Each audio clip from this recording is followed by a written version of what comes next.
Bienvenidos a Historias Sagradas. Hoy los invito a un viaje a través del tiempo, donde descubriremos 3 relatos épicos llenos de amor, misterio y devoción que cambiarán tu vida para siempre. Primero, nos sumergimos en la increíble historia de Oseas y Gomer. ¿Por qué Dios le pidió al profeta Oseas que se casara con una prostituta? Prepárate para descubrir una historia de amor redentor, de infidelidad y perdón, que revela el corazón inquebrantable de Dios hacia su pueblo. Luego, nos trasladamos a los tiempos de Enoc, un hombre que caminó tan cerca de Dios que no experimentó la muerte. Antes de ser arrebatado al cielo, Enoc dejó una declaración misteriosa que ha dejado perplejos a sabios y estudiosos por generaciones. Finalmente, nos encontramos con Job, un hombre cuyo nombre es sinónimo de resiliencia y devoción en tiempos difíciles. Job enfrentó pruebas y tribulaciones como pocos han conocido, pero su fe y su integridad nunca flaquearon. Quédense con nosotros hasta el final y no olviden dejar su me gusta y sus comentarios. Comencemos.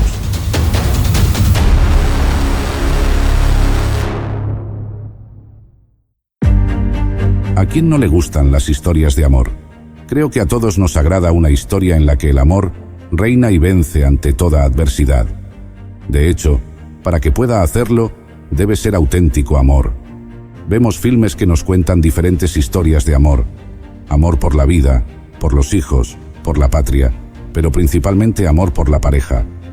Esta historia de amor tiene varios elementos particulares e inesperados que nos llevan por todas las emociones posibles.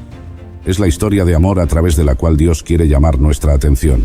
Si nos dijeran con detalle lo que sucederá en nuestra historia de amor y ella estuviera revestida de dolor, posiblemente nosotros nos rehusaríamos a ser parte de ella.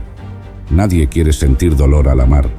Sin embargo, Oseas estuvo dispuesto a cumplir la misión que Dios le encomendó, a sabiendas de lo que esto representaría para él. Quiero invitarte a que en este momento cierres tus ojos y dispongas tu corazón y todos tus sentidos para escuchar esta hermosa historia de amor. Bienvenido. Quiero contarte la historia de mi vida.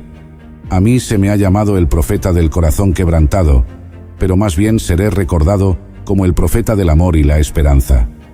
Soy Oseas, el profeta que Dios envió a Israel, mi patria. Los invito a mi casa en las afueras de Samaria. Allí, debajo del roble, está Gomer, mi esposa. La amo como a mi propia vida. Ustedes también aprenderán a amarla. Junto a ella está sentado nuestro hijo Jezreel. Él tiene 18 años de edad, es simpático y fuerte, es un joven que vive para Dios. A los pies de Gomer, y mirándola a ella, está Lo Ruhama, nuestra hija. ¿Ven ustedes cómo le brilla su cabello negro? Ella es la imagen de su madre. Hace solo 6 meses que cumplió los 16 años de edad. Luego está Lo-Ammi, su hermano. Tiene 15 años y es tan cálido y burbujeante como el arroyo que ustedes oyen en la distancia. Estamos felices y en paz, pero no siempre ha sido así. Comencé mi ministerio como profeta hace casi 30 años, durante el reinado de Jeroboam II. Aquello fue un día de prosperidad. Las caravanas que viajaban entre Asiria y Egipto pagaban impuestos para el tesoro de Jeroboam y vendían sus bienes entre nosotros, pero también nos dejaron sus hijos, hijas y dioses. Estos dioses, los dioses de los antiguos cananeos y los sidonios, han tratado de conquistar los corazones de mi pueblo. Los altares que han sido construidos para las ofrendas por el pecado se han convertido en lugares para pecar. Si ustedes anduvieran actualmente por mi tierra, verían imágenes y altares en todas las arboledas. Mi pueblo tiene muchas ovejas y ganado. Algunos piensan que Baal, el llamado dios de la fertilidad, es el que da a los corderos, los becerros y los frutos del campo.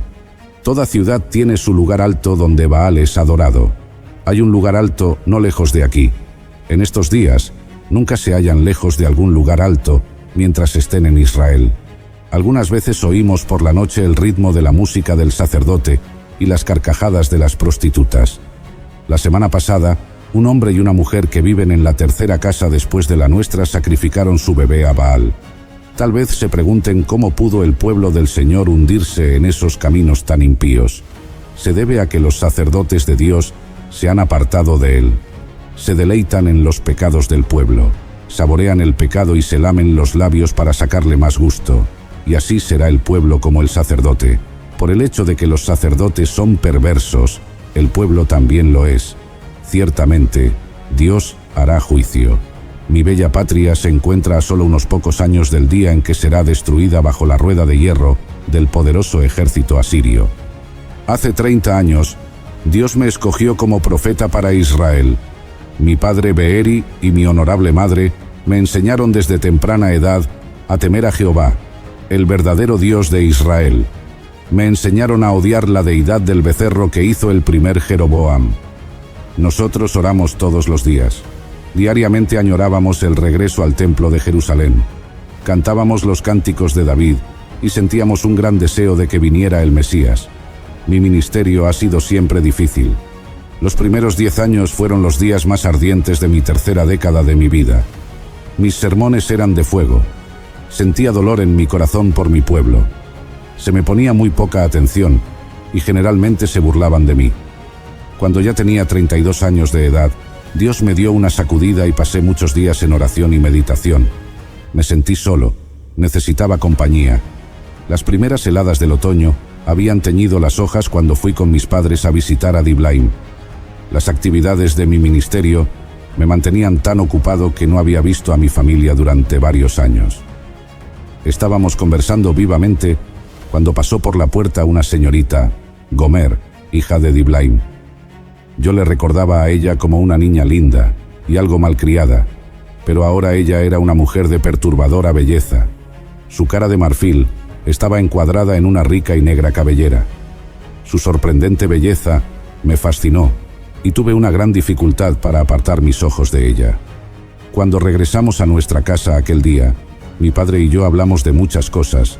Sin embargo, en mi mente estaba fija la imagen de la israelita de cabellera negra. Mi padre y Diblaim tenían una amistad floreciente, y a menudo yo viajaba con él para visitarlo. Gomer me atrajo de una manera extraña. Diblaim y mi padre hablaban incesantemente. Luego un día, mi padre me asombró con una proposición. Oseas, deseo que te cases con Gomer. No había duda de que yo amaba a Gomer, pero había algo en ella que me afligía. Como a la mayoría de las mujeres de su tiempo, a ella le encantaban los vestidos costosos, las joyas y los cosméticos. Yo acepté eso como parte de su feminidad, pero para su edad, ella parecía estar demasiado experimentada en las cosas del mundo. Sin embargo, yo la amaba. Mi padre quería que me casara con ella. Yo sabía que mi amor ardiente hacia el Señor la rescataría a ella de cualquier camino errante. Dios me confirmó que Gomer era, en realidad, la mujer que Él también había escogido para mí. Yo la cortejé con la pasión de un profeta. Dios me había dado el don de la poesía, y yo inundé a Gomer con palabras de amor. Ella respondió a mi amor. Juntos nos colocamos debajo del pabellón salpicado de flores del altar matrimonial hebreo, y prometimos amor eterno a Dios y el uno al otro. Juntos, oímos la lectura de las leyes del matrimonio.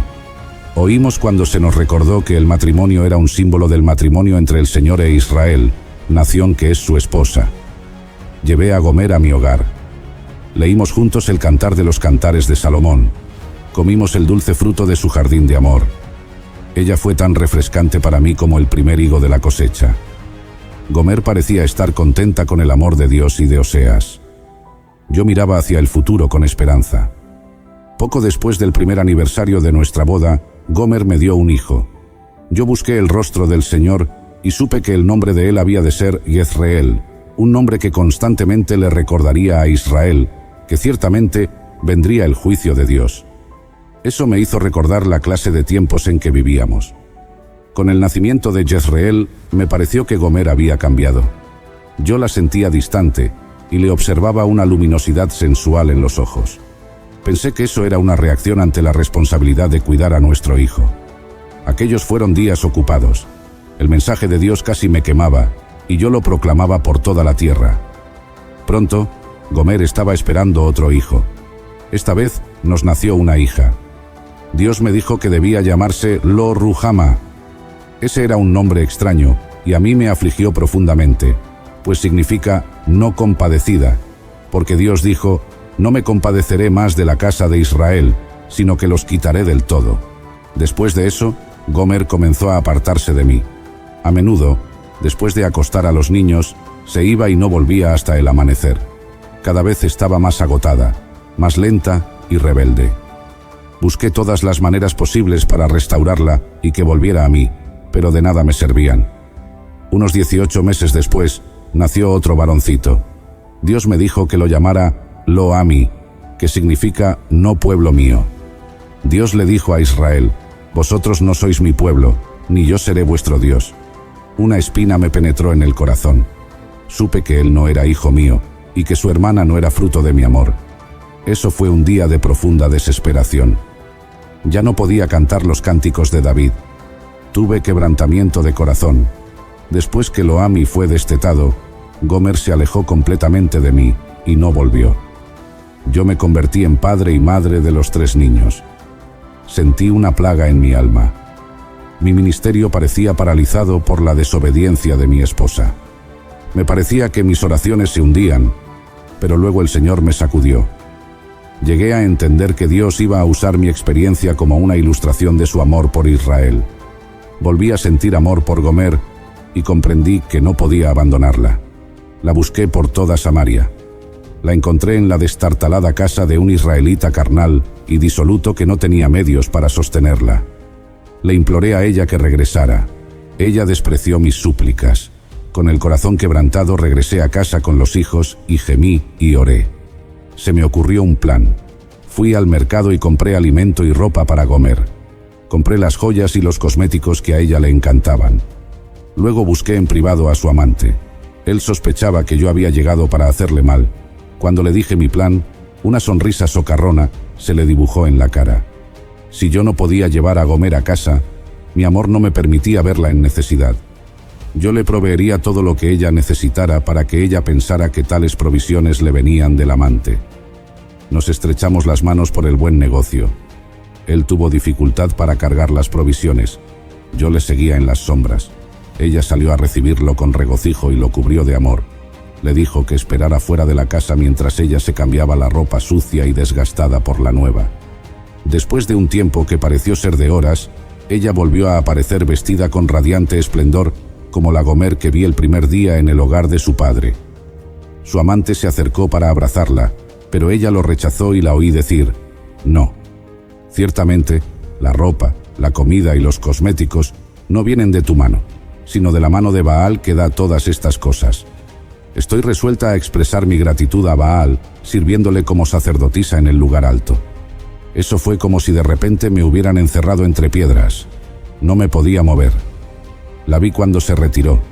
Ella parecía como la novilla rebelde que yo había visto en mi juventud en el rebaño de mi padre. No podía evitar el andar extraviada. Cuanto más trataba yo de restaurarla, tanto más se alejaba de mí. Con la debilidad que me producía el dolor interno, me marché tambaleándome a mi casa para pasar noches de insomnio y días de confusión y dolor. Gomer se entregó con atolondrado abandono a los requerimientos de su papel como sacerdotisa de Baal. Con todo anhelo prostituyó su cuerpo entregándolo a la perversa voluntad de los adoradores de la sórdida deidad. Mi ministerio se convirtió en un peregrinaje de dolor. Me convertí en un objeto de escarnio. Me parecía que el castigo por el pecado de Gomer y de todo mi pueblo había caído sobre mí. Volví a acudir a Jehová. Mi padre y mi madre me ayudaron con el cuidado y la educación de los 3 niños. Ellos respondían con amor y obediencia, y llegaron a ser el bálsamo de Galaad para mi herido corazón. Pasaban los años y yo proclamaba el mensaje de Dios a través de la tierra. Diariamente oraba por Gomer, y mientras oraba, el amor cantaba en mi alma. Ella era mi sueño nocturno, y era tan real que al caminar a menudo sentía como si ella me acabara de abandonar de nuevo. Los años pasaban, pero los sacerdotes de Baal la tenían en sus mortales garras. Solo hace poco más de un año ocurrió lo extraordinario. El color de la primavera estaba comenzando a tocar nuestra tierra. En la mitad de la meditación de la mañana, me pareció que Dios me movía para que fuera a estar entre el pueblo de Samaria. Me conmoví con un sentido de profunda esperanza. Pronto me encontré de pie frente al mercado de esclavos. Era un lugar que yo detestaba. Luego vi que un sacerdote de Baal Llevaba a una mujer hacia la subasta de esclavos. El corazón se me paralizó. Era Gomer. Ciertamente tenía una apariencia horrible, pero era Gomer. Completamente desnuda, se paró en la plataforma de subasta, pero ningún hombre se quedó mirándola con lujuria. Ella estaba quebrantada, macilenta y muy delgada. Las costillas se pronunciaban debajo de la piel. Tenía el cabello sin brillo y tocado con vetas grises. En los ojos tenía el relumbrón de la locura. Yo lloré. Luego, la voz del amor de Dios susurró suavemente a mi corazón confundido. Hice una pausa. La subasta llegó a 13 ciclos de plata antes de que yo comprendiera plenamente los propósitos de Dios. Ofrecí 15 ciclos de plata. Hubo una pausa. Una voz alrededor de la multitud dijo: 15 ciclos de plata y una homer de cebada. 15 ciclos de plata y un homer y medio de cebada, grité. Había terminado la subasta. Cuando me subí a la plataforma donde subastaban a los esclavos, un murmullo de incredulidad surgió a través de la multitud. Me conocían y conocían a Gomer. Se inclinaron hacia adelante para esperar y ver lo que acontecería. Ciertamente, yo la mataría allí mismo por su desobediencia, pero de mi corazón fluyó el amor. Me paré frente a Gomer y clamé al pueblo: Nación de Israel, he aquí lo que Dios dice. Aparta, pues, las fornicaciones de su rostro y sus adulterios de entre sus pechos. No sea que yo la despoje y desnude, la ponga como el día en que nació, la haga como un desierto, la deje como tierra seca y la mate de sed. Grité a un comerciante que estaba en un kiosco cercano: tráeme ese manto blanco que tienes en el perchero. Le pagué el precio que indicó. Luego extendí con ternura el manto alrededor del destrozado cuerpo de Gomer y le dije: Gomer, tú eres mía por el derecho natural que le corresponde al esposo. Ahora también eres mía porque te compré por precio. Ya no andarás errante de mí ni harás el papel de prostituta. Tienes que estar confinada durante algún tiempo y luego te restauraré al goce pleno de tu feminidad. Ella suspiró y cayó desmayada en mis brazos. Mientras yo la sostenía, hablé a mi pueblo. Muchos días estarán los hijos de Israel sin rey, sin príncipe, sin sacrificio, sin estatua, sin efod y sin terafines. Después volverán los hijos de Israel y buscarán a Jehová su Dios y a David su rey, y temerán a Jehová y a su bondad en el fin de los días. Y donde se dijo de Israel: Lo Ruhamá, tú no eres amada, se dirá: Ruhamá, eres amada, porque el amor de Dios no te abandonará, sino que te perseguirá a través de tus extravíos. Y donde Israel fue llamado Lo Ammi, tú no eres mi pueblo, se dirá Ammi, tú eres el pueblo del Dios viviente, porque te perdonaré y te restauraré. Regresé a casa con mi frágil carga. Le serví de enfermero a Gomer hasta que volvió a tener salud. Diariamente le leía los escritos de Dios. Le enseñé a cantar el cántico de arrepentimiento de David, y luego juntos cantamos los cantos de alabanza y regocijo de David a Dios. En medio del canto, ella fue restaurada para Dios, para nuestro hogar y para nuestros hijos. ¿No ven ustedes cuán hermosa es ella? Yo la he amado siempre, aun cuando se hallaba en la profundidad de su desobediencia. Porque me dio otra: amo a Gomer. Ella respondió al amor de Dios y al mío. Ella no me llama mi Señor, sino mi esposo, y el nombre de Baal nunca ha vuelto a estar en sus labios. Ahora, pueblo mío, oigan mi mensaje y den una respuesta nueva, porque soy un profeta que ha sido conmovido por una gran verdad. He llegado a comprender en lo profundo de mi ser cuán desesperadamente ama Dios a los pecadores, cuán deliberadamente los busca, cuán devotamente los atrae hacia sí. Esta es una conmovedora historia de amor que jamás debe borrarse de nuestra memoria, porque es el recordatorio de lo que el amor de Dios representa en nuestra vida. No hay necesidad de correr tras fantasías que no satisfacen el alma. Las aventuras solo dejan un sabor amargo y traen consigo la pérdida de nuestra identidad. El precio pagado por nosotros no fueron 15 piezas de plata como las que pagó Oseas por Gomer. El precio de rescate de nosotros fue la sangre y el sufrimiento de Cristo en la cruz del Calvario. Podemos tomar la actitud final de Gomer y terminar la historia de la manera correcta, siendo fieles a Dios y cambiando nuestro comportamiento errado por el correcto. uniéndonos en amor al Señor, reconociendo siempre que su amor y su gracia sobrepasan todo lo que podemos imaginar o merecer jamás. Entreguemos nuestro corazón al Señor diciendo: gracias, Padre, por tanto amor que es tan sorprendente e inexplicable que no podemos comprenderlo completamente. Nos pagaste con alto precio a pesar de que ninguno de nosotros lo valiera. ¡Qué demostración más grande de tu amor! Como lo hizo Oseas con Gomer, tú también has estado siempre atento a nuestras vidas. Así hayamos estado en los lugares más oscuros y en los momentos más críticos de nuestras vidas. Bienvenidos a un nuevo episodio de Historias Sagradas. Hoy les contaré mi propia historia, una historia de devoción y caminar con Dios que ha perdurado a través de las generaciones. Estoy aquí en esta oportunidad para compartir con ustedes cómo mi vida en la gracia y el poder del Altísimo me llevó a un destino único y glorioso. Un día, caminaba por un sendero solitario, como solía hacerlo, inmerso en profunda comunión con mi Padre Celestial. De repente, los cielos comenzaron a abrirse y una luz resplandeciente me envolvió de pies a cabeza. En ese instante sublime, el mundo terrenal quedó atrás para mí, y fui tomado por Dios, desapareciendo de entre los hombres sin conocer la muerte. Mi fe inquebrantable y mi andar constante con Dios me llevaron a una unión celestial que marcó un precedente en la historia de la humanidad. Quédate hasta el final de esta narración. Soy Enoch, y esta es mi historia.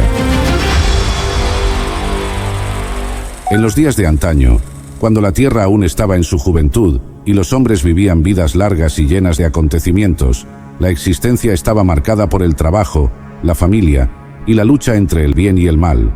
Yo tenía 365 años, lo que hoy sería considerado una vida extensa, pero en mi tiempo todavía tenía la vitalidad y la fuerza para enfrentar muchos desafíos. Aunque a nosotros nos cueste creerlo hoy en día, en aquel entonces la gente vivía mucho más tiempo. Adán, el primer hombre, tenía más de 600 años cuando nací y vivió otros 300 años después. Así que, a mis 365 años, aún me consideraba en plena forma, con una vida llena de propósito por delante. Sin embargo, no viviría mucho más. En aquellos días, la humanidad se encontraba en un estado de constante peligro y amenaza. La maldad y la violencia estaban en aumento, y la adoración a dioses falsos se había convertido en la norma. Yo me encontraba en peligro de muerte, huyendo de aquellos que no solo rechazaban el mensaje divino que les había llevado, sino que me odiaban a mí y al Dios que me había enviado. Las caras desencajadas por la rabia de aquellos que me perseguían eran una visión constante en mi mente. Estas personas aborrecían el mensaje de justicia y verdad que traía, y aunque no podían atacar a Jehová directamente, buscaban vengarse de su mensajero. En esos momentos me preguntaba si volvería a ver a mi familia, mi esposa, mis hijas y mi hijo Matusalén, o a mi nieto Lamec. ¿Sería este el fin de mi camino? Mi vida, aunque enigmática, fue un testimonio de fe inquebrantable. La Biblia solo menciona mi existencia en 3 ocasiones. La primera en Génesis capítulo 5, del verso 21 al 24. La segunda en Hebreos capítulo 11, versículo 5. Y la tercera en la carta de Judas, versículos 14 y 15. Pero esos pocos versículos y pasajes bíblicos son suficientes para describirles mi devoción y compromiso con Dios. En un mundo que se hundía en la corrupción y la inmoralidad, yo mantuve mi integridad y mi fidelidad al Creador. Anduve con el Dios verdadero, incluso cuando la mayoría de la humanidad se alejaba de Él. Los días de mi vida estuvieron marcados por la creciente violencia y maldad en la tierra. Los hombres, aunque físicamente más cercanos a la perfección que Adán y Eva perdieron, se alejaban cada vez más de la moralidad y la espiritualidad. La tendencia a la violencia, iniciada por Caín, continuó y se intensificó con cada generación. Un descendiente de Caín incluso se jactaba de ser más violento y vengativo que su antepasado. La tercera generación introdujo una nueva forma de maldad. Usaban el nombre sagrado de Jehová con falta de respeto, en actos de falsa adoración que solo aumentaban la ira divina. En este contexto, tuve que tomar una decisión crítica. Podía seguir el camino de la mayoría, o buscar a Jehová, el Dios verdadero. El ejemplo de Abel, quien murió como mártir por adorar a Jehová de la manera correcta, me conmovió profundamente. Decidí seguir su fe y anduve con Dios, una declaración que la Biblia utiliza para destacar mi devoción en un mundo tan alejado de Dios. Este compromiso continuó después del nacimiento de mi hijo Matusalén, cuando tenía aproximadamente 65 años. Aunque la Biblia no menciona el nombre de mi esposa ni la cantidad exacta de hijos que tuvimos, sabemos que tuve hijos e hijas, y que mi andar con Dios fue una constante en mi vida familiar. Criar una familia en esos tiempos difíciles requería no solo fortaleza física, sino también una fe firme y una guía moral constante. Entendía que Jehová esperaba que fuera fiel a mi esposa, y enseñé a mis hijos a amar y respetar a Dios. A pesar de que la Biblia no da muchos detalles sobre la fe de Matusalén, es evidente que mi ejemplo dejó una huella profunda. Mi nieto Lamec, un hombre de gran fe, pronunció una profecía sobre su propio hijo, Noé, que se cumplió después del diluvio. Noé, quien también anduvo con Dios, continuó este legado de devoción y rectitud. En contraste con Adán, quien a pesar de su perfección inicial, pecó contra Dios y dejó un legado de violencia y miseria, mi vida, aunque imperfecta, fue un testimonio de fidelidad a Jehová. Cuando Adán murió, yo tenía 308 años. No sabemos si su familia lamentó la muerte de un hombre que, a pesar de su inicio perfecto, vivió de manera egoísta. Sin embargo, lo que sí sabemos es que, a pesar de los desafíos y las amenazas que enfrenté, seguí andando con el Dios verdadero. Desde mi juventud, sentí una profunda atracción por la presencia de Dios, una fuerza magnética que me llamaba a buscarlo más allá de las apariencias mundanas. Había algo en el susurro del viento, el murmullo de los ríos y el fulgor de las estrellas que hablaba de una fuerza mayor, de un amor y una guía que trascendían la comprensión humana. La cultura en la que vivíamos estaba marcada por el trabajo arduo de la tierra, la cría de ganado y la vida en comunidad, pero también por un creciente alejamiento de los mandatos divinos. Muchos de mis contemporáneos comenzaron a adorar ídolos y seguir caminos de violencia y corrupción, olvidando las enseñanzas de Adán y de nuestros ancestros más cercanos a Dios. Era un tiempo de gran turbulencia moral y espiritual. A pesar de esta oscuridad creciente, en mi familia había un legado de fe que se remontaba a Set, el hijo de Adán que nació después de la tragedia de Caín y Abel. Set y sus descendientes buscaron vivir de acuerdo con la voluntad de Dios, y esa herencia espiritual me fue transmitida con dedicación y amor. Crecí aprendiendo sobre los caminos del Señor, sobre su justicia, su misericordia y su infinita sabiduría. Mis días se llenaban de trabajo y oración, y mi corazón ardía con el deseo de conocer más profundamente al Creador de todas las cosas. Esta búsqueda constante de la presencia divina se convirtió en el pilar de mi existencia, moldeando cada pensamiento y acción. Con cada amanecer, me levantaba temprano para contemplar la creación de Dios. Veía cómo los primeros rayos de sol iluminaban los valles y las montañas, tiñendo el cielo de colores cálidos y vibrantes, y en esos momentos sentía la inmensidad del amor de Dios. Mi espíritu se elevaba en alabanza, y mis oraciones se convertían en una conversación continua con el Altísimo. La comunión con Dios no era solo una práctica religiosa para mí, era la esencia misma de mi existencia. En cada brisa, en cada flor que brotaba, en cada criatura que vivía, veía la mano de Dios y sentía su cercanía. Mientras la humanidad se desviaba cada vez más hacia la corrupción y la maldad, mi relación con Dios se profundizaba como un río que se ensancha con cada lluvia. Me apartaba de los caminos perversos y dedicaba mi vida a la búsqueda de la presencia divina. En cada paso que daba, sentía la guía y el amor de Dios como una luz que iluminaba mi camino. La violencia y la injusticia crecían a mi alrededor, pero mi fe permanecía inquebrantable. Encontraba consuelo y fortaleza en las promesas de Dios, sabiendo que su justicia prevalecería y que su amor era eterno e inmutable. La vida en aquellos tiempos no estaba exenta de desafíos. Las familias trabajaban arduamente para cultivar la tierra y criar a sus hijos en un mundo cada vez más hostil y desviado de los caminos rectos. La supervivencia requería esfuerzo, perseverancia y una fe robusta que pudiera sostenernos en medio de la adversidad. En medio de todo esto, encontré en Dios una fuente inagotable de esperanza y dirección. Mi familia y yo nos esforzábamos por vivir en rectitud, enseñando a nuestros hijos a caminar en los caminos del Señor y a resistir las tentaciones del mundo. Cada enseñanza, cada consejo, cada oración compartida era un acto de amor y devoción, una semilla plantada en tierra fértil. A medida que pasaban los años, mi comunión con Dios se volvía más íntima y profunda. Pasaba largas horas en oración y meditación, buscando conocer su voluntad y entender su propósito para mi vida. La corrupción de la humanidad se hacía más evidente, y los hombres se volvían cada vez más egoístas y violentos. Pero en medio de este mundo convulso, mi caminar con Dios se fortalecía. Encontraba paz en su presencia y dirección en su palabra. Cada día era una nueva oportunidad para acercarme más a Él, para entender sus caminos y para vivir en la luz de su amor. La vida transcurría entre el trabajo arduo y las oraciones fervorosas, mientras el mundo a mi alrededor se sumía cada vez más en la oscuridad.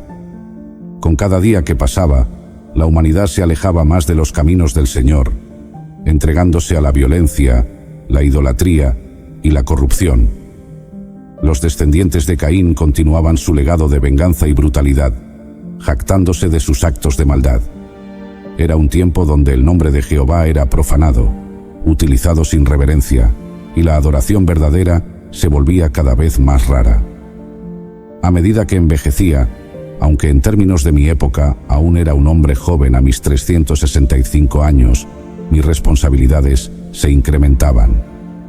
Como cabeza de mi familia, era mi deber no solo proteger y proveer, sino también guiar espiritualmente a los míos. Con mi esposa, nos esforzábamos por criar a nuestros hijos en la rectitud, inculcando en ellos el amor y el respeto hacia Dios. Cada día comenzaba y terminaba con oraciones, agradeciendo por las bendiciones recibidas y pidiendo fortaleza para resistir las tentaciones del mundo. Mi hijo Matusalén, cuya vida se extendería más que la de cualquier otro ser humano, fue testigo de mi devoción y mi lucha constante por mantenerme en los caminos de Dios.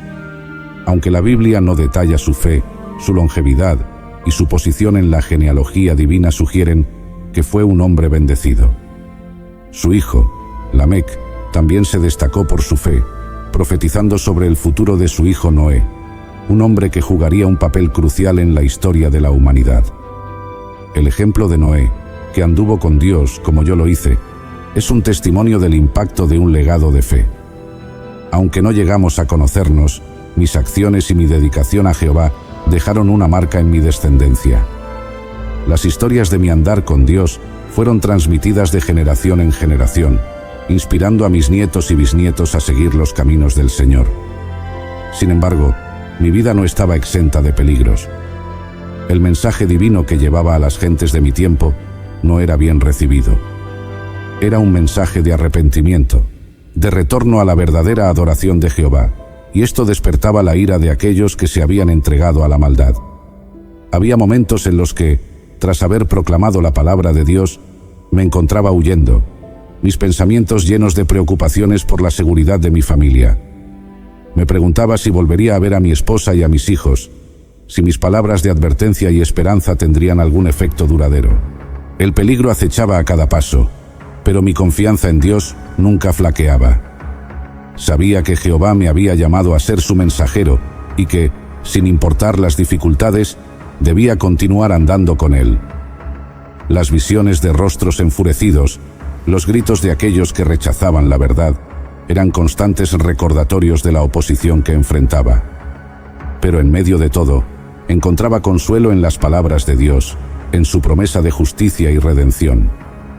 En mi soledad, mientras caminaba por los senderos que recorría en comunión con Dios, meditaba sobre las historias de nuestros ancestros, sobre la promesa de un Salvador que redimiría a la humanidad. Pensaba en Abel, cuyo sacrificio fue aceptado por Dios y cuya fe lo llevó a ser el primer mártir. Pensaba en Set, en la línea de la que provenía, una línea de hombres que buscaban vivir de acuerdo con la voluntad divina. Estas reflexiones fortalecían mi espíritu, recordándome que no estaba solo en mi caminar. Un día, que parecía como cualquier otro en la tierra antigua, el sol se levantaba majestuoso en el horizonte, bañando los valles y colinas con una luz dorada. Los pájaros cantaban melodías que parecían alabar al Creador, y el aire fresco de la mañana estaba cargado con el aroma de la tierra fértil.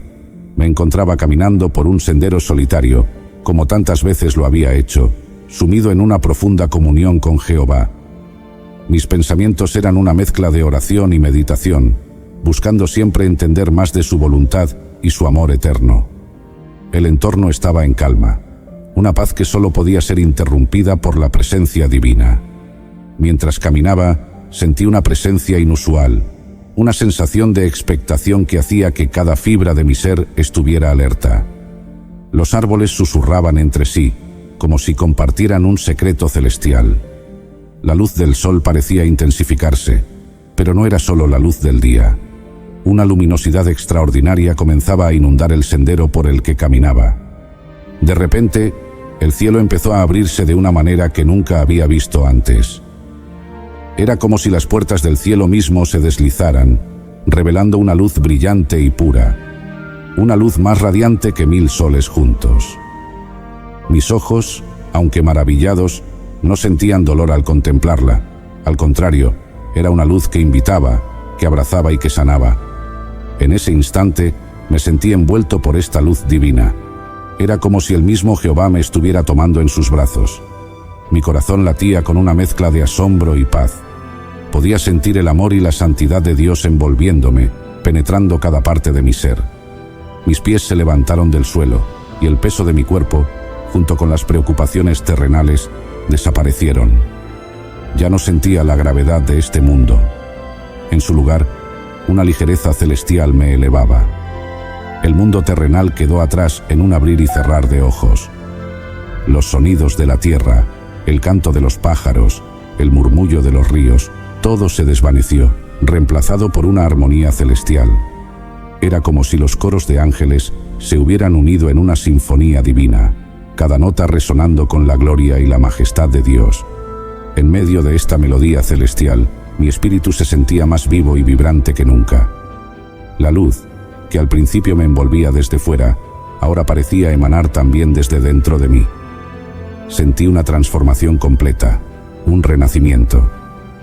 Todo dolor, toda preocupación, toda tristeza, se disiparon como la niebla al amanecer. Me sentía purificado, renovado, en una unión perfecta con mi Creador. Mientras ascendía, vislumbré escenas de belleza indescriptible. Campos interminables de flores, ríos de agua cristalina, árboles frondosos que parecían cantar la gloria de Dios. Pero más allá de estas maravillas, lo más asombroso era la sensación de estar en la presencia misma de Jehová. Una paz profunda, una alegría inconmensurable, llenaban mi ser. No había miedo, solo amor perfecto y aceptación. En ese momento de sublime comunión, comprendí la magnitud del amor y la fidelidad de Dios. Todo mi andar con Él, cada oración, cada acto de obediencia, cada paso en su presencia, había sido reconocido y recompensado. Este acto de ser arrebatado al cielo no era solo un testimonio de la fidelidad de Dios hacia mí, sino también una señal para la humanidad, un recordatorio eterno de que andar con Dios trae una recompensa celestial. La sensación de unión con Jehová era tan completa que no había diferencia entre su voluntad y la mía. Mis pensamientos eran sus pensamientos, mi amor era su amor. Todo lo que alguna vez había buscado, todo lo que había deseado, se encontraba plenamente realizado en su presencia. La eternidad se abría ante mí, no como un concepto abstracto, sino como una realidad tangible, llena de propósito y gozo. Así, fui llevado a una unión celestial, sin conocer la muerte, un testimonio eterno de la promesa de Dios.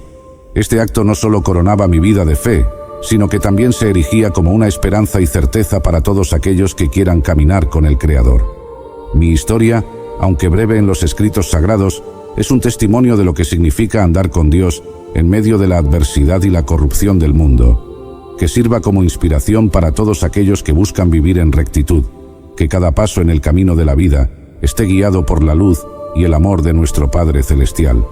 Que cada amanecer nos recuerde la misericordia de Dios y que nuestras vidas sean un reflejo de su infinita sabiduría y gracia. Y ahí estaba yo, viendo cómo todo lo que había construido se desmoronaba uno a uno. Mi riqueza, mis tierras, mis animales, todo desaparecía ante mis ojos. Los mensajeros llegaban uno tras otro, trayendo noticias de destrucción y pérdida. Primero, los sabeos robaron mis bueyes y mataron a mis siervos. Mientras aún hablaban, otro mensajero llegó diciendo que fuego del cielo había consumido mis ovejas y a mis pastores. No había terminado de procesar esta calamidad cuando otro vino a informarme que los caldeos se habían llevado mis camellos y matado a mis siervos con la espada. Finalmente, el golpe más devastador. Un gran viento había derrumbado la casa donde mis hijos estaban celebrando, y todos ellos habían perecido. El dolor era insoportable, la desesperación inescapable. Sentí que el suelo bajo mis pies se había desvanecido. Pero antes de que se me juzgue, déjenme contarles desde el principio. Mi nombre es Job, y esta es mi historia. Mi historia comienza en la tierra de Uz, una región fértil y próspera. Yo, Job, era conocido por ser un hombre íntegro y recto, temeroso de Dios y apartado del mal. Mi vida estaba llena de bendiciones y mis riquezas eran inmensas. Dios me había prosperado en todo lo que hacía. Tenía una familia grande y amorosa, 7 hijos y 3 hijas, cada uno de ellos un regalo precioso de Dios. Mis posesiones eran numerosas. Tenía 7.000 ovejas, 3.000 camellos, 500 yuntas de bueyes y 500 asnas. Además, contaba con muchos siervos que ayudaban en el cuidado y mantenimiento de todas mis propiedades. De hecho, entre todos los hombres del Oriente, yo era el más grande en riqueza y en reputación. Mis hijos disfrutaban de una vida llena de alegría y festines. Cada uno de ellos organizaba banquetes en sus casas en días específicos, invitando a sus hermanos y hermanas a unirse en la celebración. Estos banquetes eran momentos de gran gozo y unión familiar. Mi mayor preocupación era el bienestar espiritual de mis hijos. Cada vez que terminaban estos periodos de banquetes, yo me levantaba temprano y ofrecía holocaustos por cada uno de ellos. Decía, tal vez mis hijos hayan pecado y maldecido a Dios en sus corazones. Así era mi costumbre, pues mi mayor deseo era que mis hijos se mantuvieran puros y rectos ante los ojos de Dios. Este ritual de ofrecer holocaustos era una expresión de mi amor y temor a Dios, así como de mi deseo de mantener a mi familia en un estado de gracia y santidad. Mis sacrificios eran un testimonio de mi devoción y un acto de intercesión por mis hijos, asegurándome de que cualquier pecado inadvertido fuera perdonado. En esos días, mi vida parecía perfecta. Era un hombre bendecido, rodeado de riquezas, con una familia amorosa y una relación estrecha con Dios. Un día, mientras yo seguía con mi vida diaria en la tierra de Uz, en el cielo se desarrollaba un encuentro muy significativo. Los ángeles, los hijos de Dios, se presentaron ante el Señor, y entre ellos también apareció Satanás, el adversario. El Señor, con su sabiduría y conocimiento infinito, preguntó a Satanás, ¿de dónde vienes? Satanás respondió con frialdad, de recorrer la tierra y andar por ella.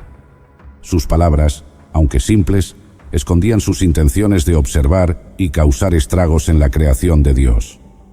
El Señor, quien conocía cada corazón y cada acto, preguntó entonces, ¿te has fijado en mi siervo Job? No hay en la tierra otro como él, un hombre íntegro y recto, temeroso de Dios y apartado del mal. Dios hablaba de mí, su fiel siervo, con orgullo y confianza. Satanás, siempre buscando cuestionar y desafiar la obra de Dios, respondió con un tono de desafío. ¿Acaso teme Job a Dios de balde?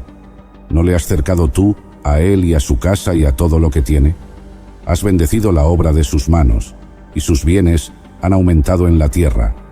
Pero extiende ahora tu mano y toca todo lo que tiene, y verás si no blasfema contra ti en tu misma presencia. Satanás sugería que mi devoción y mi fe eran superficiales, basadas únicamente en las bendiciones materiales que había recibido. Según él, si todas esas bendiciones me fueran quitadas, yo renunciaría a Dios y lo maldeciría. El Señor, con una confianza absoluta en mi integridad, respondió a Satanás: «He aquí, todo lo que tiene está en tu mano, solamente no pongas tu mano sobre él». Con estas palabras, Dios permitió que Satanás me probara, pero le puso un límite. No podía tocar mi vida. Satanás, satisfecho con esta concesión, salió de la presencia del Señor. Estaba decidido a demostrar que mi fe y mi devoción eran superficiales. Se preparaba para desencadenar una serie de pruebas y calamidades sobre mí, con la esperanza de quebrantar mi espíritu y mi fe. Y así, sin yo tener conocimiento de esta conversación celestial, seguí con mi vida cotidiana, confiado en la bondad y protección de Dios. No podía prever las pruebas que se avecinaban, ni el dolor que pronto sentiría. Este encuentro en el cielo marcó el inicio de una serie de eventos que cambiarían mi vida para siempre, y pondrían a prueba mi fe en formas que jamás hubiera imaginado. La batalla espiritual estaba en marcha, y mi vida se convertiría en el campo de pruebas donde se demostraría la profundidad y sinceridad de mi fe en Dios. Fue en este contexto celestial, con Dios y Satanás observando, que comenzó mi historia de sufrimiento, resistencia y finalmente, redención. Era un día como cualquier otro, un día en el que la vida seguía su curso normal, y mis hijos e hijas estaban celebrando y disfrutando en la casa de su hermano mayor. En ese momento, todo parecía en orden y lleno de armonía. De repente, un mensajero llegó corriendo hacia mí, con la cara pálida y el aliento entrecortado. Me dijo: «Los bueyes estaban arando y las asnas paciendo cerca de ellos, cuando de repente los sabeos atacaron y se los llevaron, y mataron a los siervos a filo de espada. Solo yo he escapado para darte la noticia». Antes de que pudiera asimilar esta terrible noticia, otro mensajero llegó apresuradamente. Con el rostro lleno de terror, exclamó: «Fuego de Dios cayó del cielo y quemó las ovejas y a los pastores, y los consumió. Solo yo he escapado para darte la noticia». Todavía no había terminado de hablar cuando otro mensajero apareció, jadeante y cubierto de polvo. Dijo: «Los caldeos formaron 3 grupos, se lanzaron sobre los camellos y se los llevaron, y mataron a los siervos a filo de espada. Solo yo he escapado para darte la noticia». Mi mente apenas podía procesar la magnitud de estas calamidades, cuando un último mensajero llegó y con una voz trémula reveló la noticia más devastadora de todas. «Tus hijos e hijas estaban comiendo y bebiendo vino en casa de su hermano mayor, cuando de repente un viento recio vino del desierto y azotó las 4 esquinas de la casa, la cual se derrumbó sobre los jóvenes y murieron. Solo yo he escapado para darte la noticia». En ese instante sentí que mi mundo se desmoronaba por completo. Me levanté, rasgué mis vestiduras en señal de profundo dolor y me afeité la cabeza. Luego caí al suelo y adoré a Dios diciendo: «Desnudo salí del vientre de mi madre, y desnudo volveré allá. El Señor dio, y el Señor quitó. Bendito sea el nombre del Señor». A pesar de la magnitud de mis pérdidas y el dolor que sentía, no pequé ni dije nada malo contra Dios. Mi fe permaneció intacta, aunque mi corazón estaba destrozado. Así concluyó aquel día, el más oscuro y trágico de mi vida, pero mi espíritu continuó firme en mi devoción al Señor. Estas pruebas terribles no fueron más que el comienzo de un periodo de sufrimiento inimaginable. Pero a pesar de todo, seguí confiando en Dios, porque sabía en mi corazón que Él tenía un propósito más allá de mi comprensión inmediata. En el cielo, mientras yo lidiaba con mi dolor en la tierra, otra reunión celestial se convocó. Los ángeles volvieron a presentarse ante el Señor, y una vez más, Satanás se unió a ellos. El Señor, conocedor de todos los corazones y propósitos, preguntó a Satanás: «¿De dónde vienes?». Satanás respondió como antes: «De recorrer la tierra y andar por ella». Entonces el Señor, con la misma confianza inquebrantable, dijo a Satanás: «¿Te has fijado en mi siervo Job? No hay en la tierra otro como él, un hombre íntegro y recto, temeroso de Dios y apartado del mal. Y todavía mantiene su integridad, a pesar de que me incitaste contra él para que lo arruinara sin motivo». Satanás, siempre buscando poner a prueba la fe de los fieles, respondió al Señor: «Piel por piel. Ciertamente, todo lo que el hombre tiene dará por su vida. pero extiende ahora tu mano y toca su hueso y su carne, y verás si no blasfema contra ti en tu misma presencia. El Señor, confiando plenamente en mi integridad y fe, dijo a Satanás: He aquí, él está en tu mano, pero guarda su vida. Con estas palabras, Dios permitió que Satanás probara aún más mi fe, pero puso un límite claro: no podía quitarme la vida. Una vez más, la mano de la adversidad se extendió sobre mí. Satanás, habiendo recibido permiso del Señor para tocar mi cuerpo, se dispuso a infligirme el mayor dolor posible. Me atacó con llagas dolorosas y purulentas desde la planta del pie hasta la coronilla de la cabeza. Estas llagas ardían, picaban y causaban un dolor insoportable, un sufrimiento constante que no me daba tregua. Desesperado por algún alivio, tomé un pedazo de cerámica rota y me rasqué con él, tratando de mitigar el dolor aunque fuera un poco. Me senté en medio de las cenizas, un lugar de duelo y lamentación, donde mi miseria física reflejaba la devastación de mi alma.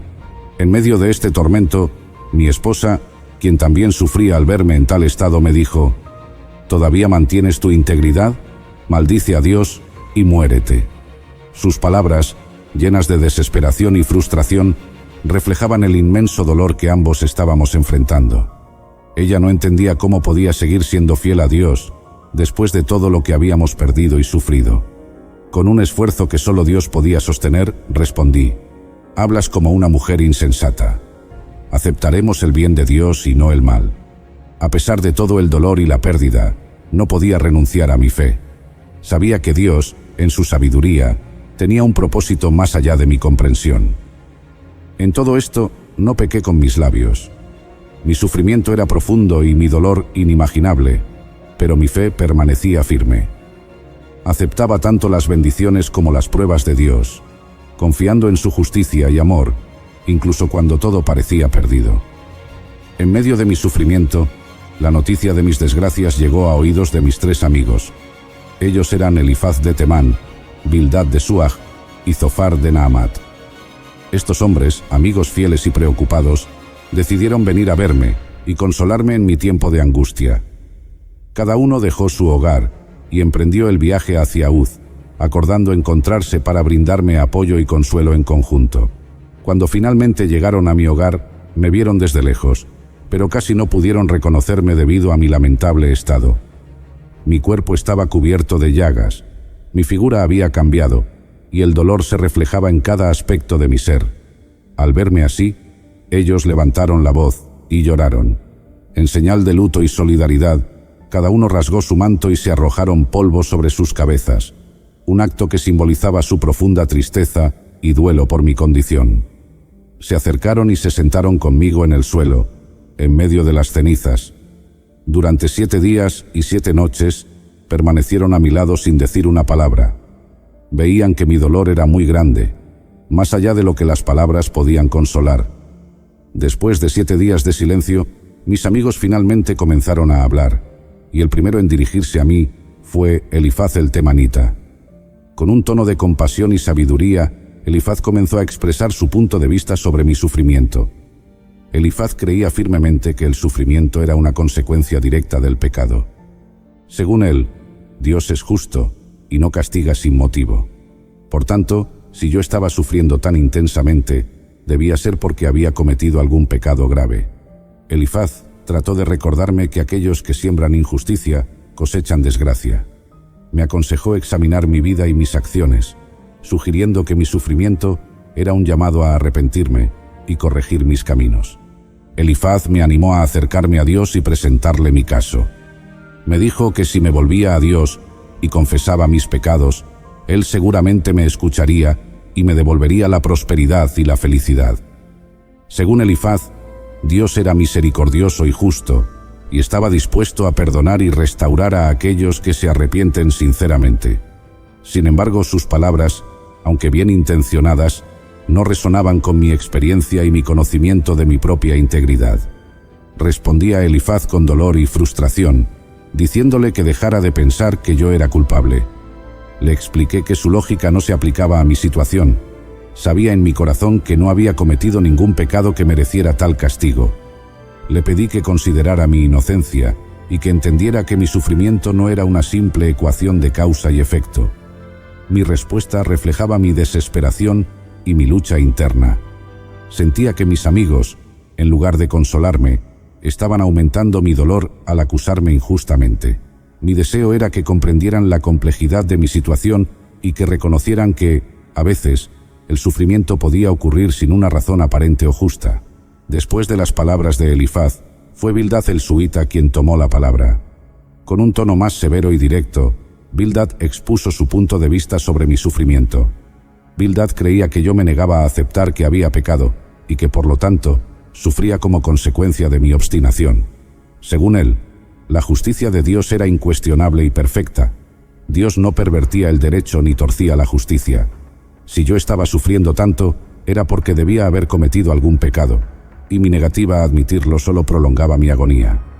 Con una franqueza que dolía, Bildad me aconsejó dejar de hablar neciamente y reconocer mi culpa. Me dijo que si yo realmente era inocente, Dios ya habría intervenido para restaurarme. Pero si seguía negando mi pecado, mi sufrimiento no cesaría. Bildad utilizó ejemplos de generaciones pasadas para respaldar su argumento, sugiriendo que la experiencia de nuestros ancestros demostraba que los que olvidan a Dios son castigados. La severidad de sus palabras me golpeó profundamente, pero me mantuve firme en mi convicción. Respondí a Bildad con una mezcla de desesperación y determinación. Le dije que pediría a Dios directamente que me dijera qué cargos tenía contra mí. Si realmente había pecado, quería saber qué era y por qué estaba sufriendo de esta manera. Le expliqué que mi deseo no era justificarme ante mis amigos, sino buscar respuestas de Dios mismo.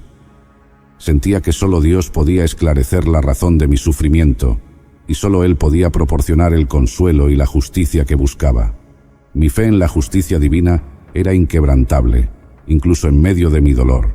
Así, en medio de la disputa, mi corazón anhelaba una respuesta divina. Quería entender por qué estaba sufriendo tan intensamente cuando mi conciencia estaba limpia.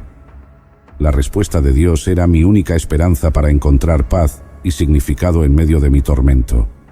Después de que Bildad terminó de hablar, Zofar de Naamat, el tercer amigo, intervino en la conversación. Su tono era aún más severo y contundente que el de los otros dos. Zofar no solo creía que yo había pecado, sino que estaba convencido de que merecía aún más sufrimiento del que ya había experimentado. Zofar, con una firmeza casi cruel, afirmó que Dios, en su infinita sabiduría y justicia, estaba castigándome menos de lo que realmente merecía. Según él, mi sufrimiento era solo una pequeña parte del castigo que mis pecados merecían. Su lógica era simple. Si Dios me estaba castigando, debía haber pecado gravemente. Para Zofar, la idea de que pudiera estar sufriendo injustamente era impensable. Su consejo fue directo y sin rodeos. Debía abandonar mis pecados y arrepentirme sinceramente. Me exhortó a buscar a Dios con humildad y a apartarme de toda iniquidad. Según Zofar, solo así podría encontrar paz y restauración. Afirmaba que si yo limpiaba mi corazón y mis manos de maldad, Dios me escucharía y devolvería la prosperidad y la alegría a mi vida. Su severidad y la acusación implícita en sus palabras me hirieron profundamente, pero también despertaron en mí una fuerte determinación. Respondí a Zofar con una mezcla de frustración y esperanza, declarando que sería declarado inocente. Les dije que mi conciencia estaba limpia y que no había cometido ningún pecado que justificara tal sufrimiento. Mi confianza en mi propia integridad y en la justicia de Dios no flaqueó. Les expresé que mi deseo era presentarme ante Dios y que Él mismo me declarara inocente. Estaba convencido de que Dios, en su infinita sabiduría y justicia, vería mi corazón y mi sufrimiento, y me reivindicaría. Mi esperanza y mi fe en la justicia divina eran más fuertes que las acusaciones de mis amigos. Después de muchas discusiones acaloradas y palabras sin fin entre mis amigos y yo, parecía que no había forma de resolver nuestras diferencias. Mis amigos insistían en que mi sufrimiento era consecuencia de mis pecados, mientras yo seguía defendiendo mi inocencia y buscando una explicación de Dios. Fue entonces cuando Eliú, hijo de Baraquel el Buzita, de la familia de Ram, decidió intervenir. Eliú había estado escuchando en silencio nuestras conversaciones, respetuoso debido a su juventud en comparación con nosotros. Eliú Al ver que nuestras palabras no llevaban a ninguna resolución y que yo seguía defendiendo mi justicia, sintió una gran indignación. Estaba enojado conmigo por justificarme a mí mismo más que a Dios, y también estaba molesto con mis 3 amigos por no haber encontrado una respuesta convincente y, sin embargo, haberme condenado. Finalmente, Eliú no pudo contenerse más y habló. Con una mezcla de respeto y firmeza, comenzó diciendo: «Soy joven, y ustedes son ancianos. Por eso tuve miedo, y no me atreví a expresarles mi opinión. Pensé que los años debían hablar, y la multitud de años debía enseñar sabiduría. Pero hay un espíritu en el hombre, y el soplo del Todopoderoso le da entendimiento. No son solo los ancianos los sabios, ni los viejos entienden lo que es recto». Eliú reprendió tanto a mis amigos como a mí. A mis amigos les dijo que no habían podido refutar mis argumentos y, sin embargo, me habían condenado sin pruebas concluyentes. A mí, me reprochó por justificarme a mí mismo, en lugar de justificar a Dios. Según Eliú, yo había hablado sin conocimiento y mis palabras no eran sabias. Eliú presentó una perspectiva diferente sobre el sufrimiento y la justicia de Dios. Afirmó que Dios estaba usando mi sufrimiento para formarme y capacitarme. Dijo que Dios hablaba de muchas maneras, aunque el hombre no siempre lo percibía. El sufrimiento, argumentó Eliú, podía ser una forma de corrección y enseñanza, un medio para apartar al hombre del pecado, salvar su alma del abismo y mostrarle el camino correcto. «Job», dijo Eliú, «Dios es más grande de lo que podemos comprender. Él es justo y recto en todos sus caminos. A veces, utiliza el dolor y la aflicción para moldearnos, para enseñarnos y para llevarnos a una mayor sabiduría. Guarda silencio y aprende de él. Permite que Dios te enseñe sabiduría en medio de tu sufrimiento». Por primera vez en toda nuestra conversación, sentí un cambio en mi espíritu. Las palabras de Eliú me hicieron reflexionar profundamente. En lugar de defenderme o justificarme, guardé silencio. No respondí a Eliú, dejando espacio para que las palabras de Dios, a través de este joven, hicieran eco en mi corazón. Después de las palabras de Eliú, hubo un silencio profundo. Todos esperábamos algo más, algo que podría cambiar el curso de nuestra discusión y, finalmente, ofrecer una respuesta a mi sufrimiento. Y entonces, en medio de ese silencio, Dios mismo respondió desde un torbellino. La voz del Señor resonó con una majestad y poder indescriptibles.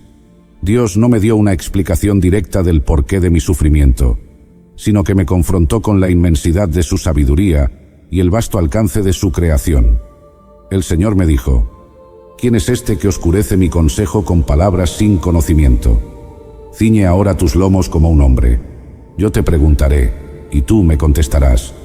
¿Dónde estabas tú cuando yo fundaba la tierra? Dímelo, si tienes inteligencia.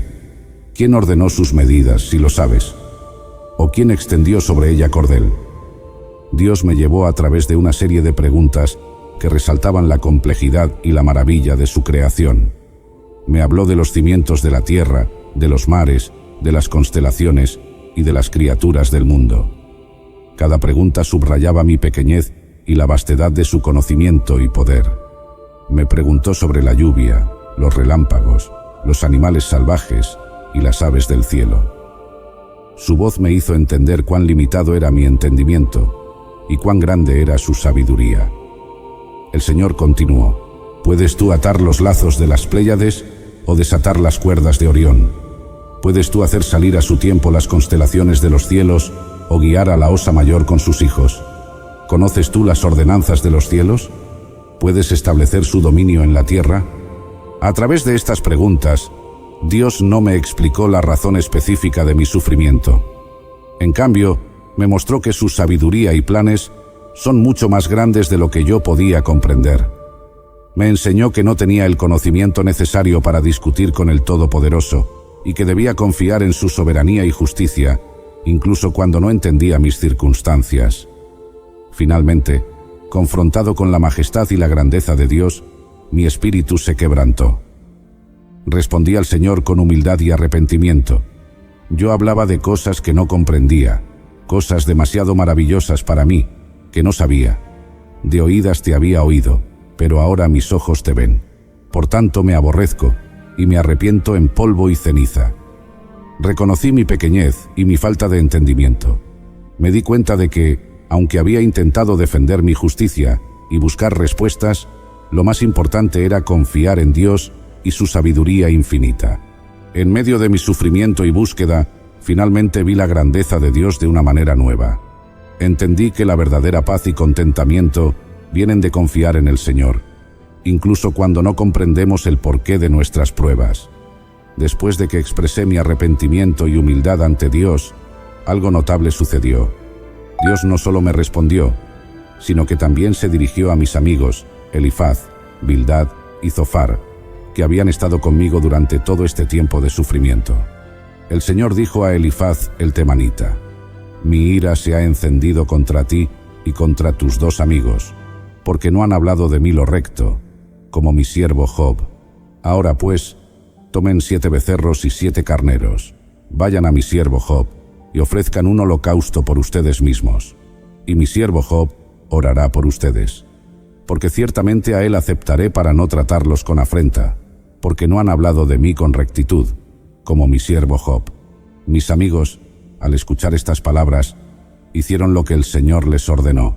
Tomaron los 7 becerros y 7 carneros y vinieron a mí. Ofrecieron el holocausto y yo oré por ellos, intercediendo ante Dios. El Señor aceptó mi oración y perdonó a mis amigos por sus palabras incorrectas sobre él. Después de esto, Dios restauró mi vida de una manera que superó todo lo que había conocido antes. El Señor hizo que mi prosperidad fuera mayor que la primera.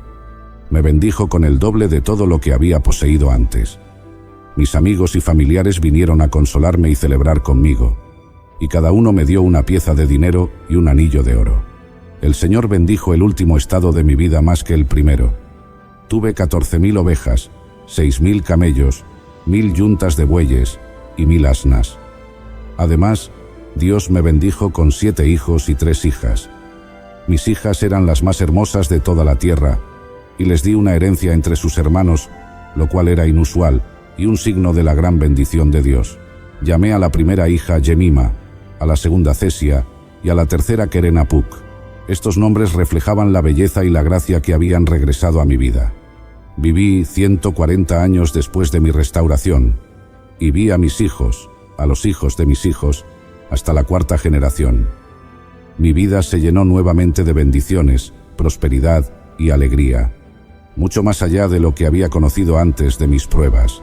Así, después de todo mi sufrimiento y pruebas, Dios no solo me restauró, sino que me bendijo abundantemente.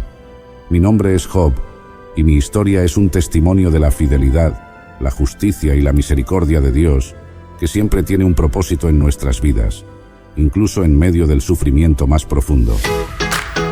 Queridos amigos, gracias por acompañarme en esta increíble jornada a través de la historia de Job.